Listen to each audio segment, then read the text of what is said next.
அப்போது எம்ஓயு படி அவங்க பாஸ்போர்ட்டை டெபாசிட் பண்ணோம் அப்படின்னு சொல்லி கோர்ட்டுக்கு மூவ் பண்ணோம்.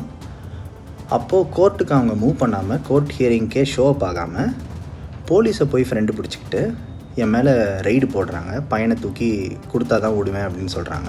என் ஹஸ்பண்டோட கேரக்டரும் அதே மாதிரி நாங்கள் லாஸ்ட் 2 இயர்ஸாக யூஎஸ்லேருந்து சிங்கப்பூரில் இருந்தோம். முதல்ல என் பையனோட பாஸ்போர்ட்டை தூக்கிட்டு சிங்கப்பூரை விட்டு இப்போ ரீசெண்ட் டைம்ஸில் ஓடிட்டாரு. அதனால இப்போ என் பையனை அவர் கடத்திட்டு எங்கேயாவது போயிட முடியுமா அப்படிங்கிற பயமும் எனக்கு ரொம்ப இருக்குது.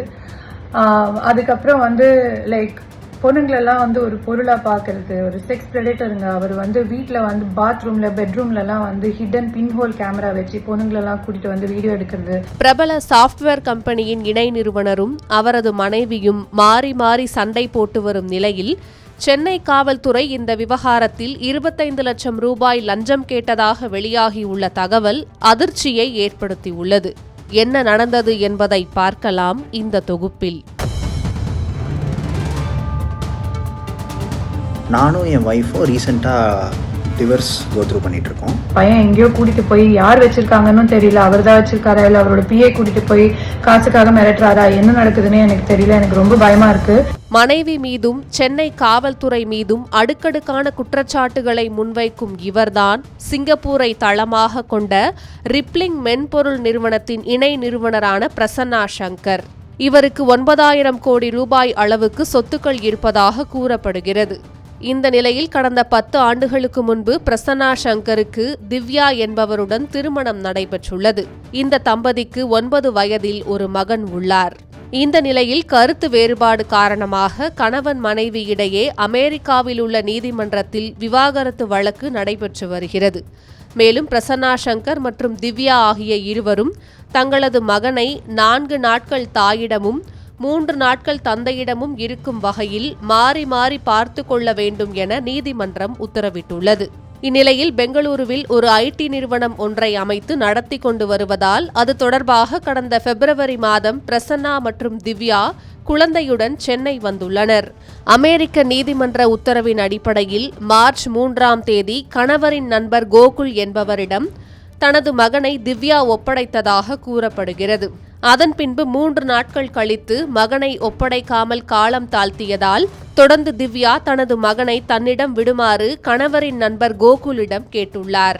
அப்போது உங்களது கணவர்தான் குழந்தையை அழைத்து சென்று விட்டதாக கோகுல் தெரிவித்துள்ளார். இதையடுத்து நீதிமன்ற உத்தரவின் அடிப்படையில் மகனை திருப்பி தராததால் திருமங்கலம் காவல் நிலையத்தில் மகனை கணவரின் நண்பரான கோகுல் கடத்தியதாக திவ்யா புகார் அளித்ததாக சொல்லப்படுகிறது. இந்த புகாரின் அடிப்படையில் பிரசன்னா சங்கரின் நண்பர் கோகுலை போலீசார் பெங்களூருவில் பிடித்து காவல் நிலையத்திற்கு விசாரணைக்காக அழைத்து வந்ததாக தெரிய வந்துள்ளது. இந்த வழக்கு தொடர்பாக பிரசன்னா சங்கர் காவல் நிலையத்தில் வழக்கறிஞர் ஒருவரை அனுப்பியதாகவும் அதன் அடிப்படையில் பிரசன்னாவின் வழக்கறிஞரிடம் திருமங்கலம் காவல்துறை உதவி ஆணையர் மற்றும் உதவி ஆய்வாளர் ஆகியோர் 2 லட்சம் ரூபாய் லஞ்சம் பெற்றுக்கொண்டு வழக்கை சாதகமாக கையாள்வதாக கூறியதாக பிரசன்னா குற்றம் சாட்டியுள்ளார்.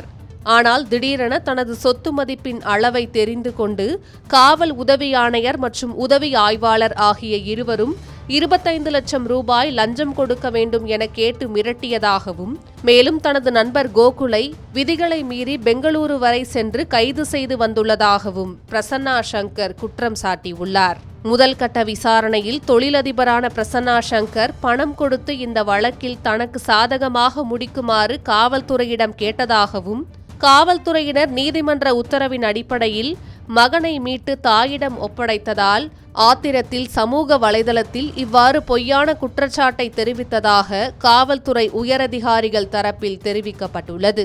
முன்னதாக பிரசன்னா சங்கர் தனது மனைவி திருமணத்தை மீறிய உறவு வைத்திருந்ததாகவும் தன்னிடம் அதிக ஜீவனாம்சம் பெற முயற்சிப்பதாகவும் குற்றம் சாட்டியிருந்தார்.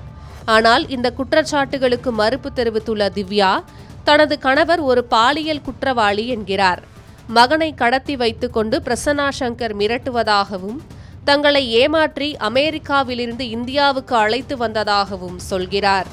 மேலும் சொத்துக்களை மாற்றியதில் முறைகேடு செய்து வரி ஏய்ப்பில் அவர் ஈடுபட்டுள்ளதாகவும் கழிவறை மற்றும் படுக்கை அறையில் கேமரா வைத்து பெண்களை வீடியோ எடுக்கும் நபர்தான் பிரசன்னா சங்கர் என்றும் திவ்யா குற்றம் சாட்டியுள்ளார். இப்படி கணவன் மனைவி இருவரும் மாறி மாறி புகார் கூறி வரும் நிலையில் காவல்துறையினர் வேறு 25 லட்சம் ரூபாய் லஞ்சம் கேட்பதாக கூறுவது இந்த வழக்கில் மேலும் பரபரப்பை ஏற்படுத்தியுள்ளது.